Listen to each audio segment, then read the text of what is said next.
Bună ziua, eu sunt Tatiana și astăzi vă arăt cum am făcut chifteluțele la cuptor.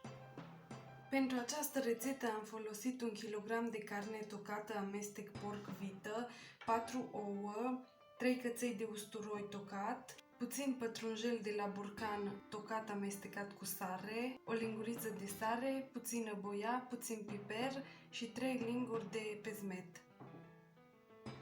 Încep prin a pune sarea, piperul, boiaua și pătrunjelul, apoi usturoiul, ouăle și pezmetul. Și o să le amestec foarte bine.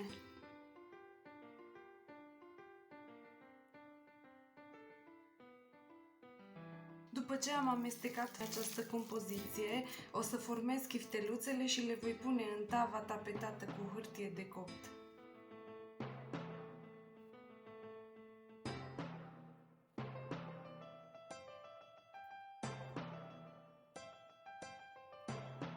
După ce am terminat de format chifteluțele, le voi pune la cuptorul preîncălzit la 180 de grade.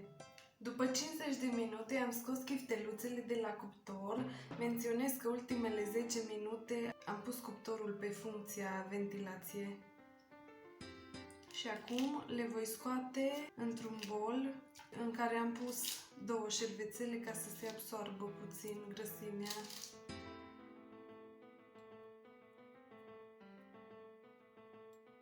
Așa arată chifteluțele mele, miros foarte bine și sunt foarte gustoase. Vă invit să încercați și voi. Poftă bună!